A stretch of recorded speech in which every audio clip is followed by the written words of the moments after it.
Hello and welcome to our special coverage of the ongoing protest. My name is Medina Azaki. Today is the 7th day of the protest and it has started fizzling out in some part of the country. Normalcy has returned to some part of the country that curfew has earlier been declared. Life is beginning to come back. People are beginning to pick the pieces of their lives and return it back to their job or to their businesses or to their marketplace. Today we'll be looking at the issues that are raised during the protest, some of the issues that the government has addressed, and what is the solution forward. I'm being joined in the house by a religious leader in his own right and a change agent who has been talking to people and making change happen for a while now. He's no other person than Imam Muhammad Nuru Khalid. He is the chairman and the founder of Islamic Research and Dawah Foundation. Imam Muhammad Nuru Khalid, many thanks for joining us on the program again. Thank you very much for having me. All right. Today is the 7th day of the protest. What is your take?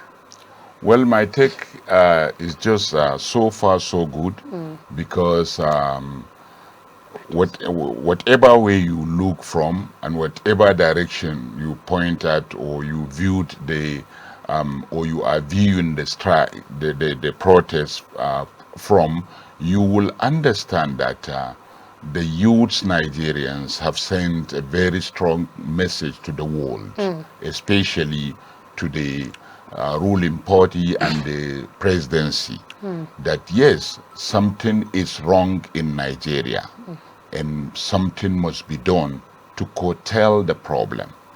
Although the federal government in its own have tried to curtail the protest, not the problem. Okay. And that is very worrisome. I think they have to look inward and look deep into the issue and try to bring a lasting solution to those problems that the youths have articulated and identified. Why do you think they rather curtail the protest rather than addressing the issues that have been raised by Nigerians? Because why are they after curtailing the protest, not the solution? Because that's the way they think that is the solution they have at hand. They don't have any other solution according to their own perspective. But does that mean that we'll continue to have protests after this protest, another protest? Because if the solutions are not brought forward, if the issues raised are not solved, it means we're going to be having protest after protest, even after this one. Yes, you can't say there won't be any more protests, and you can't say even this one is over entirely. Do you think the Nigerian government is taking Nigerians for granted? Of course, the politicians, not the Nigerian government alone, the politicians. Nigerian governments are politicians. I know. I want to widen the scope. Okay. It's the government we are going to hold responsible. We're not going to hold any politician because there are politicians who are not in government. Of course. So let's not drag them into this. Let us talk about the government that has a responsibility, to address problems. To address concerns of Nigerians. Of course. Yeah. So are they taking Nigerians for granted? Of course they are. They are, because they think they own the country. They think they own even the people. Not only the resources of the country, but even the minds of the people. They can turn it upside down or anyhow they like and at any given time. But what transpired in the protest is saying that the Nigerians are now tired of this system, the system whereby some very few people will be in the government, in control, and they will not utilize the power wisely. They don't mind to follow the right provisions of the constitution. They just think of doing whatever they want. They mismanage the resources of the country. They disobey court orders and the provision of the constitution at any given time. Isn't that because Nigerians are strategically docile? Yeah, you can view Because it that way. yeah, over the years, people absorb every problem. They said, okay, and they become sentimental.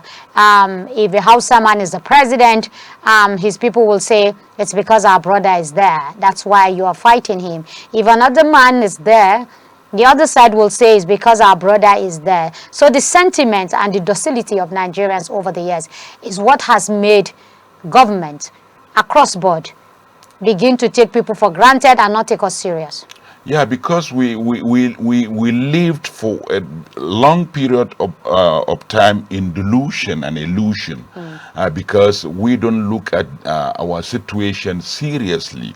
We don't make deep analysis of our problems.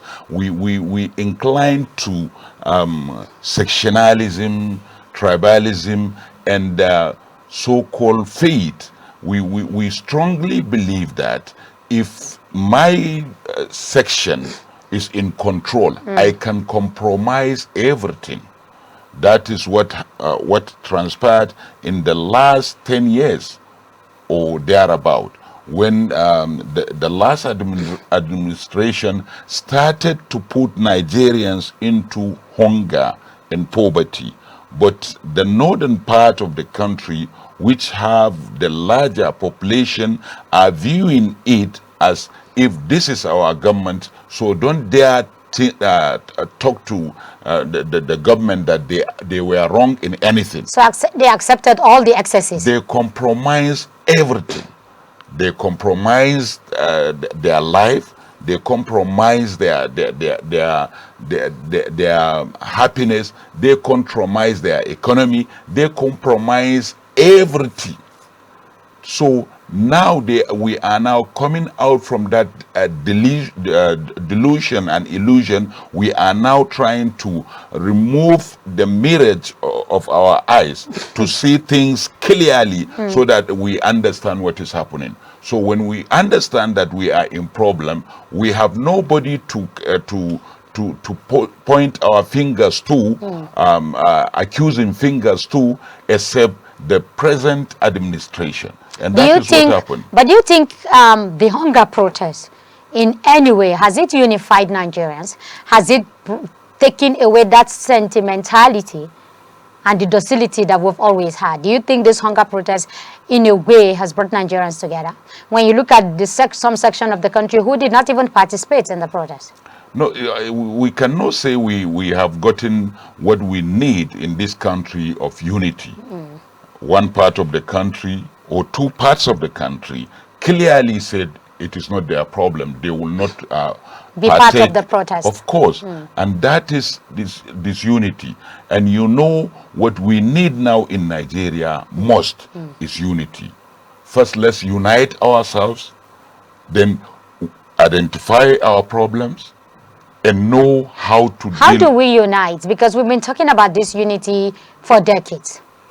Well, if we promote equity and justice, we will be united. Who will do that? Who will promote unity, equity, and justice? Nigerians. Okay. If we start to look at Nigeria as our country, if we look at Nigerians as Nigerians, not as Yorubas, not as Hausas, not as Igbos, not as Fulanis. Let's agree that we are all one, sharing one flag, sharing one nation, controlled by one constitution, and sharing one resources. That will unite us together. And if we agree that the political space of Nigeria belongs to all of us, every person, every Nigerian can contest and win election based on merit, not based on faith or section or tribe. If we behave this way, every Nigerian will reluctantly believe that, yes, I'm part and parcel of the system. And whoever tried to deny, at that point in time, Nigeria can deal with it. But if we fail to do that, why will somebody submit to a system that he does not belong to? That is what brought about all the agitations you see in Nigeria. They feel that they are not part of the system because of the neglect over the years. Neglect and other ways of dealing with people. Do you think that democracy itself can thrive in a society where you have multiple of tribes, multiple of languages, multiple of religion? Do you think democracy can thrive? Yeah. The equity, the justice that you talked about. Because people will tell you that in other climes, probably they have only one language or two. They have just one tribe. They have mostly one religion. So it's very easy, you know, to put everybody on the table and begin to do the right thing. Coming back here, you have over 250 languages, if I'm correct. You have diverse religions. Aside from the two main religion, you have the traditional, you have other religion. Can that work here? Or do we begin to look for a system that fits into our own peculiarity? Well, is it not working in India? But India, you have more of Hindus. But there are and Muslims. Very few Muslims. There are Muslims. And there are few Christians. And they are Christians. Yes. So they have differences of faith. But they have only one tribe. They are all Indians. Not only one tribe. But they are not up to 250. They share Urdu. Majority of them share Urdu. Okay. And majority of them are Hindus. But there are very small languages, over 100 or 200 languages there. But democracy bring them together, even though there are some little crisis over there. But I believe that if democracy is seen as a system that works for the people and a system that controls by the people, if the power is given to the people, that democracy will work anywhere in the world.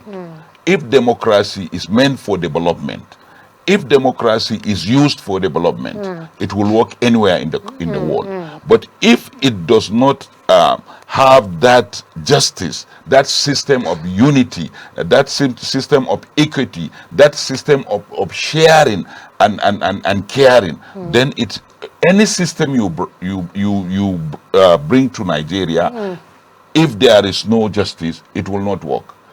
If there is no equity, it will not work. Therefore, the problem is not the system, it's the people. Okay, so let's come back to the people. When you look at the protests, the issues that are raised, and you see how government handle it across board, would you say this protest is successful in any way? Yeah, it's successful in somehow, because it has sent... Because the demands are not met. But the message bring back has been subsidy, set. End bad governance, end corruption, make club making part-time. None of them have been addressed. But the message has been sent. That is the most important part of it. And some problems that were not even imagined in Nigeria have been clearly seen in the protest. And stated out. Yes, for instance, no one thinks that one day Nigerians, not one Nigerian, a number of Nigerians across board will flag foreign flags in the country, agitating for the invitation of any other foreign country to come in. I think this is alarming, and it has to be addressed. But I think the misconception that we have, or the misinformation, is those flags are military flags. That the people who are raising those flags are saying, military, please take over. It's not as if it's a Russian flag or they are asking Russia to intervene. There is difference between the military flag and Russian flag. Because you must turn it upside down to form the military flag. And some of them are even aware. They were asked, don't you know that this is foreign flag? And they have admitted, yes, they don't see the presence of Nigeria in their life. That's why they are They think that Russia can can solve solve their their problem. But let's also come to the people themselves. You raised a very valid point. The people themselves are not ready. How do you explain people who destroy their own place of worship, all in the name of protest? Who destroy their own property, who destroy their place of work, who destroy facilities, government facilities that a lot of millions have been spent to put them together. Look at the destruction in Kano, from the NCC regional headquarters, printing press, to the rice mill, to some other, organization that employ hundreds of people, to a mosque. The one for me that is very scaring is at what level did people descend to the extent of destroying their own place of worship? When you have a country where majority of the people are misinformed and underinformed, when you have a lot of ignorant people in a country, when people are not feel that they are part of the country, when people think that the country belongs to or has been hijacked by a But is that an excuse for you to destroy your place of worship? No, not an excuse for me.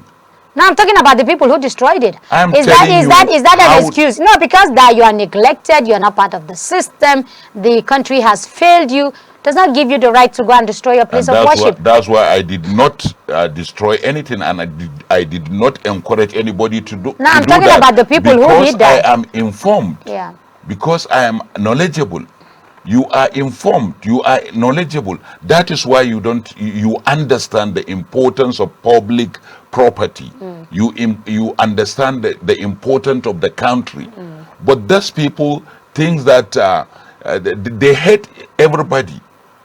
Some of them are drug addicted people.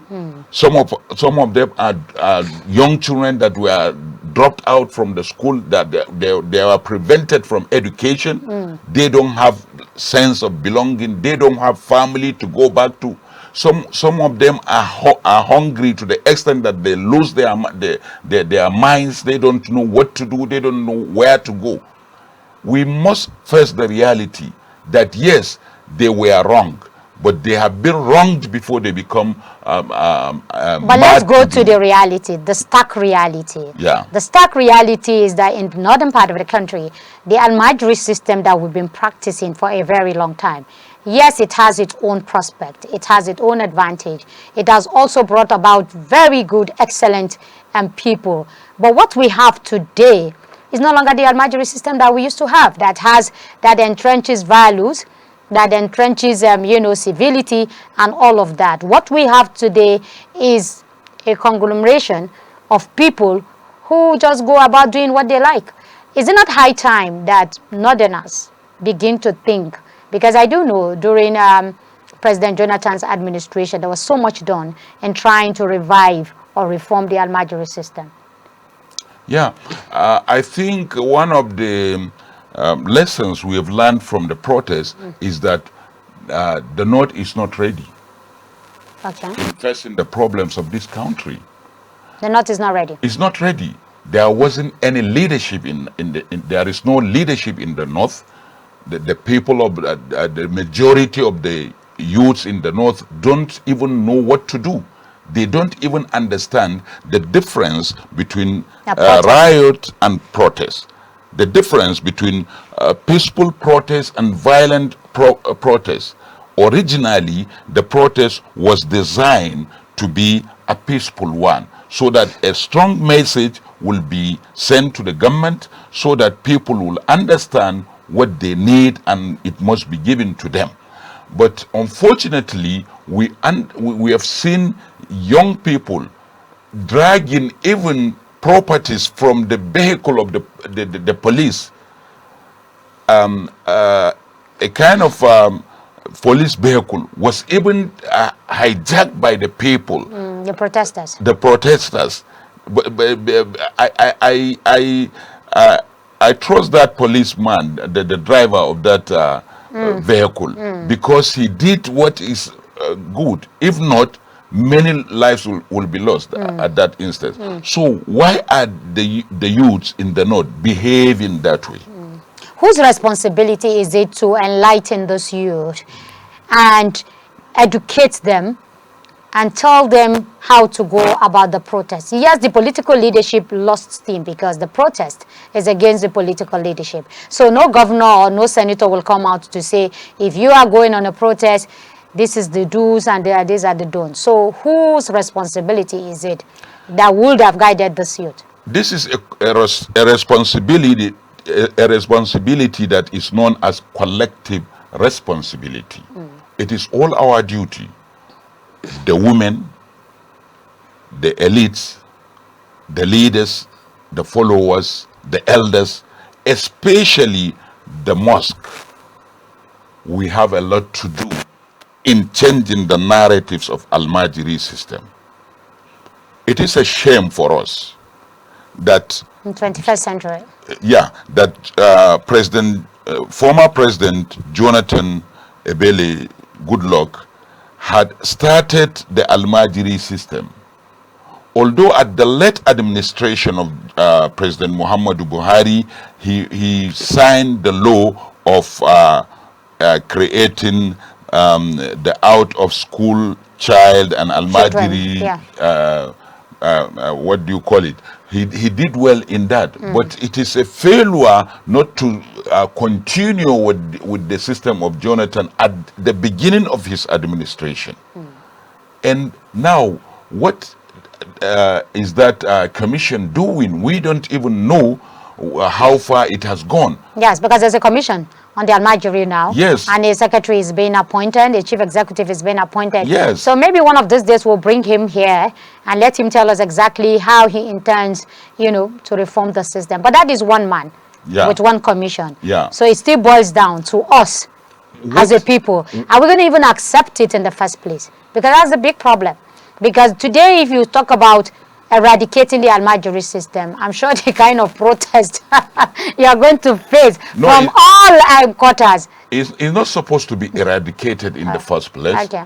Because you have admitted that formally it was a good system. Yeah. That produced some of the very best. Some of the very best people, like my humble self. I went through the Al-Majiri system, but the way we went our own, it was different from this one we are seeing today. So the issue is to reform the system, to reform it to suit the 21st century, to reform it to produce people that will live, children that will live in the next global world that is full of artificial intelligence. We need people, we need children that will be produced to live in the next world, not in this world, because the world is rapidly changing every day. So if we don't produce children that will live in the next world, we are going to see more of what we have seen in the protest. So I think the government must sit down and look at the protest. Before we come to the government, we have a problem in northern Nigeria. Of course. Which is lack of leadership across board. People don't trust political leaders, elite, religious leaders, even the traditional rulers themselves. People don't trust them anymore. At what point did people began to lose trust, or they lost trust completely in their leadership, even the religious and the traditional rulers? At the beginning of having leaders who are not leading the people, they are not connecting. There is a strong disconnection between the people and the leaders. Starting from the traditional rulers, they lost their position. They have no constitutional right to do anything. They become ceremonial leaders. Yeah. When the government need them, they call them. Therefore, the people start seeing them as not people who are representing them, They are not representatives for the people. Coming down to the politicians, when they need your votes, they come to you. They give you a small thing and go away. And you will see their life changing from normal life to flamboyant life. Coming down to the religious leaders, the ulama, have joined the vehicle of flamboyant life, mismanagement of resources, corruption. They have joined the vehicle. They believe that if you can't beat them, join them. So now the people are watching. They are understanding that why is it that the government is using the ulama to send messages to us, sacrificing and compromising our rights as citizens of the country. So they have now started rejecting any kind of leader. Any kind of leader in the north is losing his position as a leader. He cannot influence properly the people and lead them to the proper way. We have to come back to the drawing board and start designing a new northern Nigeria, full of unity, full of justice, full of equity. Who will drive that design? Who's going to drive the design? Well, because no, today the religious leader have lost steam. Yeah. The traditional rulers have lost steam. Yeah. The politicians are another kettle of fish on their own. Even the so-called opinion leaders are not even respected anymore. So who is going to bring people to the table and begin to design a new northern Nigeria? Who is that one person that will command trust, that will command respect, and that will command confidence? We have leaders, but they failed in their duties. They are the one to remember that, look, we have to change the narrative so that history will have it that we have done something. We don't want to leave the world giving a history the benefit of writing bad narratives about us. Therefore, we need to change the narratives. We have to come together. Like minds. Yeah, the ulamas, the traditional leaders, the politicians, the serious-minded politicians, traditional leaders, ulama, the pastors, everybody in the north, come together, design a new north that will be connected with the south, with the east, and the west, and even the central Nigeria. You know, we have the north central, which is having a crack between it and the north. The riot, the protests have shown a lot of things. We need to sit down and look at the protests, the roots of the protests, how it went about, and how it's been curtailed, and what will be done not to have similar riots in the near future. All right. The program is still our special coverage on the protest. We'll take a short break, and when we return, the issues will continue. Stay with us.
Welcome back. It's still our special coverage on the ongoing protest coming to you live on Politics and Business TV.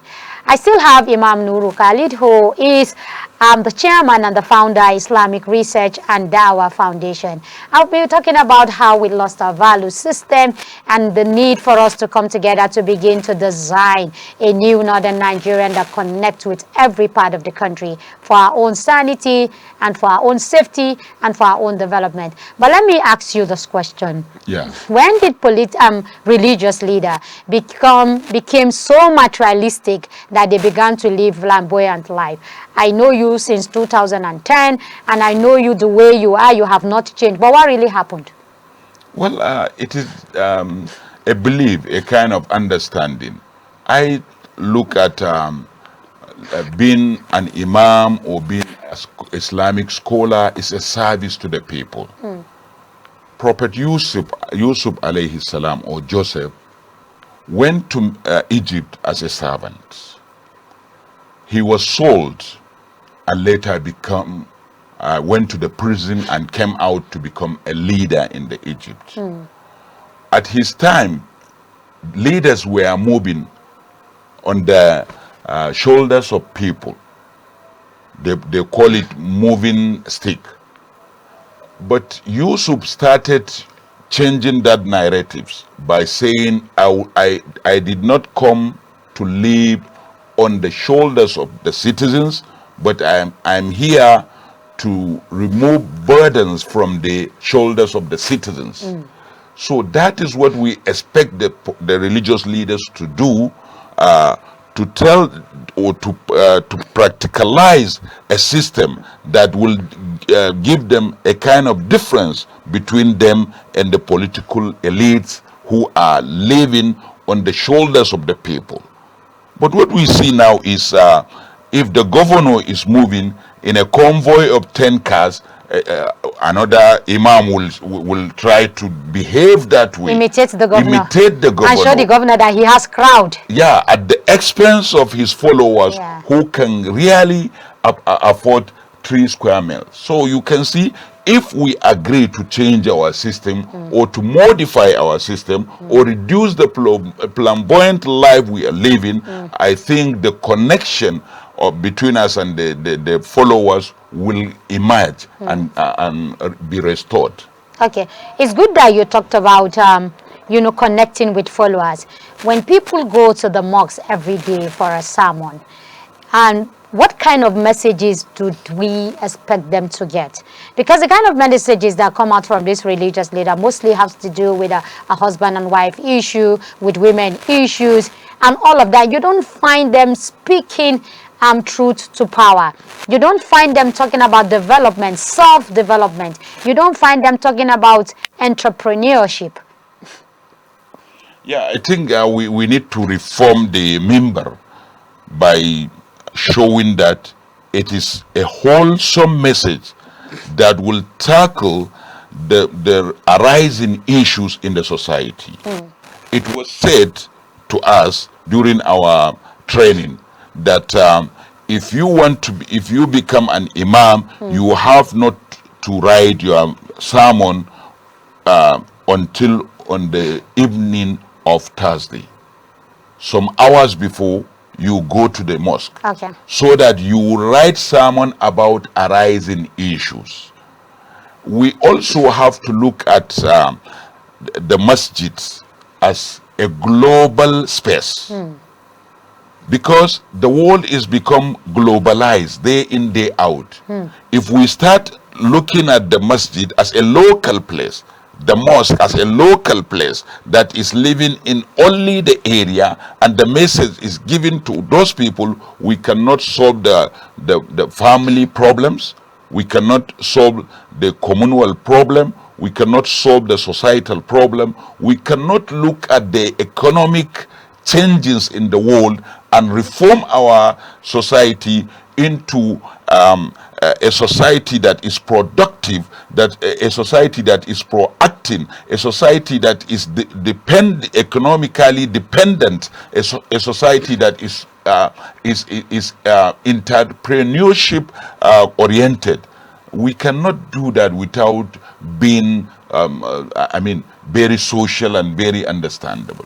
So it means there's going to be another new set of design for how the mosques will operate. Of course. Because if we're going to take the mosques as a global entity where 21st century issues will be on the front burner in terms of preaching, discussion, and all of that, it means there has to be a lot of research into that. It means the kind of people who will give the sermon themselves will have to be re-educated, re-informed, what do you call it? Educated and all of that. So there will be a re all over again. And that is the only way they will connect with the people. Do you think that people today are ready for those kind of messages that brings about social change? When they see people, when the only thing they see in the society is flamboyancy, I want to make my money, I want to oppress people. Do you think they are ready for anything that will bring about social change? The society is ever ready for social change. Okay. But the issue is who will be the champion of the social change.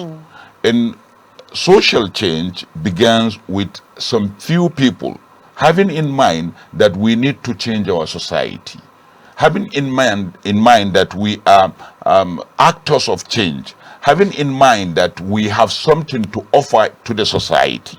So now, this our society is not peculiar, although we have unique problems, but we have to start behaving as the way others do. For instance, if we start by bringing some youths to understand that they can offer something to the society by telling them, like what one of the leaders of America said, think what you give to America, not what America gives to you. That's where we're supposed to start. These people are waiting to take their own size of the cake, or the what they call national cake. Yeah. So stop thinking that way. Think how to improve that national cake so that the next generation will eat from it. Somebody was planting, an old man planting olive tree, and one leader from Iran was passing by. He asked him, "Look at this old man. Do you think you will live to eat from this tree?" Olive tree, yeah. He said, "Our forefathers planted, we ate from their plantation. Now I am planting for the next generation." He said, "Whoa, give him something." When he received that gift, he said, "Oh, my leader, look, every tree has a product. This is part of the product of my tree." Then he add to him. When he received the second time, he said, "Okay, sir, look at it. Every tree yield for 1 year, once in a year. Look at my own. I have received it twice in a year." So you can see, this is the thinking that we're supposed to be telling our people. Think of how to plan something for the next generation to benefit from, because you have enjoyed the sweat of your fathers, your grandfathers, your ancestors. Why can't you think of the next generation? Why can't you think of building the next generation? That is how to change the perception of our youth, to bring a new people to the world. Changing perception, it's very easy to say, but people will look at who is the person who is driving it. Now, the people who will drive the social change and will bring about development will be the religious leaders, because people are very sensitive when it comes to their religion. And so the religious leaders who today are very flamboyant, who today, the only thing they understand is accumulation of wealth, can those same leaders, come back and say, "I want to go away from my old ways and come back to drive the social change"? Is it possible? Even if it can now produce another religious leaders that will think that way. if the old ones cannot do what we want, I am old enough to think that I'm leaving the world soon. But my children, how will they become leaders that will preach what I want? Let's train another ones that will occupy the domain and change the narratives. Okay. So, and that will take how long?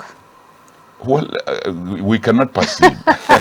We cannot predict how long it will take us. Yeah. But it's not going to be long. In as much as we are serious about it, we can change Nigeria to a better space in the political space, in the economic arena, in every aspect of Nigeria can be changed, especially If the people are ready. if the people are ready. Are the people ready? They are ready. They need only leadership. Why did they come out? What are they looking for? They are looking for they are looking for a better Nigeria, and we can offer that to them. Not necessary when we are in the office. We don't need any office, any political office to change the north. We don't need we don't need any power to change the north. Our brain is okay. Our knowledge, our education, moreover, our sacrifice is the most important that will change the system. Most times change comes with an ideology. Yeah. That is being friendly to the people, that is one that is easily acceptable to the people. How do we get that kind of ideology into place? Let's start by identifying the ideology that we need a new Nigeria. And we can't have a new Nigeria without a new northern Nigeria. If we can have a new northern Nigeria, we will be there. And we cannot have a new northern Nigeria until we have new minds of the youths. If we can develop this ideology, we can change Nigeria. Okay. Some of the youth will tell you Nigeria is not worth dying for because of the lack of patriotism. They have seen over the years that Nigeria has not done anything for them, from education to employment to capacity development. They have not benefited from any of that. And if you are telling that same youth today to imbibe patriotism, to drive a change, to accept an ideology of a new Nigeria or a new northern Nigeria, then perhaps you'll be speaking to the wrong person. No, I'm not speaking to the wrong person. Agreed, some unpatriotic Nigerians had spoiled the system. Will we allow them to continue spoiling the system? And the answer is no. Then we need something new. And we are the persons to provide something new. And you, the youths, are the best, are in the best position to start thinking of how to bring something new for the country. You must have a space before you do anything. And you can't go to America to become a citizen. It's not easy for you. You must stay where you are as a space, and you need to modify it. And this is the way of modification. I believe in the slogans, change begins with me. If we But let me even ask you, change begins with me started with President Muhammadu Buhari in 2015-2016. What happened to that change begins with me? It was just a slogan, and it ended as a slogan because it didn't change anybody. we don't made. That's why I asked you that are Nigerians ready for change? No, we are ready. How many because people? When you listen, when you listen to people, especially young people, who you tell them you have to be decent, you have to remain focused, you have to build a society that is inclusive, and they tell you, I have not started until I get my own part of the national cake. Don't start telling me about inclusivity now when this same country didn't do anything for me. That is why I say we have to start somewhere. When you have a slogan written or being pronounced with mouths or being televised and broadcast in medias without building it in mind, it will die natural death. But if you start by showcasing the importance, making people to understand the meaning of the slogan, making people to believe in it, then telling them okay, let's start practicalizing it. You have not made any the necessary campaign. You have not made people to believe in it. They don't even know the meaning of it. During the military regime of Muhammadu Buhari, if you enter a taxi, you will find a dustbin, because without it you will be arrested. When he came as a politician, we thought he will continue with that, but he failed to educate people more. Maybe because on discipline. it's a different ball game, being a civilian president and being a military president. A footballer who knows how to play can play in any team and win the game. You don't think that the environment influences you at that particular period of time? That means he's not a good politician. He's not a good leader. A leader influence the society, not compromise. And so you think he compromised the society? of course, he compromised to the political space that he found himself. They controlled him. They caged him. But that brings me to the question. For every president that comes and goes, it's the same thing we raised. He has been caged, there's a cabal, there is this, there is that. So we're always blaming the system. That the system is rotten, it's a systemic failure, and it has one that has been... But are the people not the ones who drive the system? Are the people not the ones who put that system in place? Why won't that system be dismantled? When a leader cannot change a system, cannot manipulate a system, he's not a leader. You have to know a way of manipulating the cabals that are trying to cage you. You cage them. Okay. It is politics is all about control. Yeah. You have to control. You don't you don't have to surrender to those who want to cage you, to control you, to influence you. But you allow the positive influencers to influence you. You allow the general masses to influence you to change the system, to influence them. You influence them in showing a direction to them. You only need to show the masses the direction. They can move. Okay. That is the meaning of a leader. A leader is the one who can, I believe in one writer, Maxwell, who wrote 360 degree or something like that, leadership, that you can lead from anywhere. You don't need to be at the top to lead.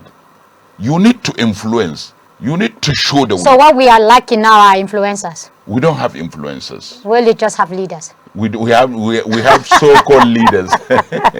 But let me come to the biggest problem that we have is the primitive accumulation of wealth.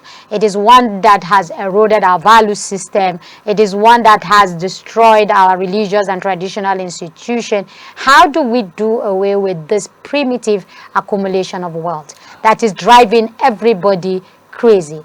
The only thing everybody thinks is money. Every other thing you speak, jargon. It's simple. Just redefine faith. Okay. How do you redefine faith? Redefine religion. If you redefine faith by redefining religion, by making people to believe that religion is a system that control your accumulation of wealth, that control your consumption, that control your sight, that control your thinking. Every part of you is being controlled by religion because you believe in the system. Now let's look at Islam and Christianity. Did any of these there's two religions which are the major faiths of Nigeria, allows its member to acquire illegal and illicit money? The answer is no. So then we don't define it very well. In defining it, I'm sorry to jump in here, in defining it, do we need to put strict regulation as far as religion is concerned? so that if you go out of it, in terms of the flamboyancy, in terms of accumulating wealth for yourself, and forgetting about the true teachings that you're supposed to embark on, should there be sanction, regulation, strict regulation, and trying to root out those who have been destroying the system? As for religion, we don't sanction anybody, but the authority is the one that has the power to sanction someone. But the religion itself, the It's an system institution. itself, the institution itself must begin in-house cleansing. Yeah, but Across board, it must begin in-house cleansing. we clean the mind, not enforce the law. It is only the authority, the constituted authority, that has the power to enforce any law. Should there be a collaboration? Yeah, that is where we The need system, collaboration. yeah, so that, I mean, if they are the ones who have the power to enforce, it means you are going to give them the information. That is good. That is where a collaboration is needed between the political leader and the religious leader. Not a religious leader going to collaborate with the politicians in order to gain For his own self, yeah, his own self gain. yeah, that Okay. is not the collaboration. The collaboration is all about the religious leader to be a voice for the masses, a voice for the voiceless. In telling the political leader, this is what I understand in the grassroots, that many people are hungry. The price, the inflation in the country is getting unbearable. Do something about it. The insecurity is becoming danger to the future of this country. Do something about it. People are now disobeying Allah subhanahu wa ta'ala in doing this and this. That is how to have a collaboration. All right. Now the protest has come and is fizzling out. The issues have been raised. And if the government fails to tackle these issues, there'll be more protests in the future. When you are talking to protesters or you're talking to Nigerians, how can they, put their, problems, how do they organize themselves better to achieve the desired result? The first thing is to make it a peaceful one. That is the first thing that will make a protest a success. The second thing is there must be organization and targeted area. And the third thing is know the obstacle that could face you and know how to deal with them within the framework of the law. And the last thing is make it bold in showing patriotism, like having a lot of flags, Nigerian flags, rather than having Russian flags having or any other flag. or any other flag. Yeah. Any banner, any Nigeria first. Nigeria first. Yes, yeah, because when you go to America, it's America first. It's America first. Yeah. If somebody, a child was lying on sick bed in a hospital, and he saw in the television the flag of America, he stood up from the bed to show his patriotism. He was sick. That is how Americans behave. We don't understand the importance of our flag, our nation, our unity, our sovereignty, because it was not in the system of our education, it is not in the society, it is not in the marketplace, it is not in private offices, it is not in the homes, it is not there. During independence, we're supposed to see Nigerian flag in every house to show that this is our country and we believe in it. The issue is how can we make Nigerians to believe in Nigeria? Let them feel Nigerians. So how do we make Nigerians believe in Nigeria? That's the $1 million question. Let them feel that there is presence of Nigeria in them. In their lives. In their lives. So the government needs to do the needful. Of course. Where will the government begin tackling the issues. Now that the issues have been raised, now that they have been able to curtail the protest but not provide solution. Well, I think if the president, Mr. Bola Ahmed Tinubu, will start by addressing Nigeria on the fuel subsidy. What do you want him to do on the fuel subsidy? Because he says subsidy is gone forever. Okay, let's agree that it has gone forever. What do you have in place of the subsidy? To cushion. Yeah, don't tell me that you have given the governors a lot of money. Do as Abacha did. Bring something, bring a commission like the PTF that will touch the life of the citizens. Let them know that the hardship they are facing with the price of fuel is now visible in their hospitals. It's now visible in their schools. It's visible on it's their visible road. on their road. They will feel at home. Tell them we are sorry to do it, but we have an alternative. That is number one. Number two, the local government autonomy make sure It works. It works. And it will work only when you allow the votes of people to count and have qualified candidates to become chairman. If they will use that autonomy to build primary health care, to build primary schools, to build a local road network in the local government, connecting the markets of the local government, if they can and the rural roads. The rural roads, Yeah. if they can help the farmers of their locality, in a small time you will see price of things coming down. Because of the local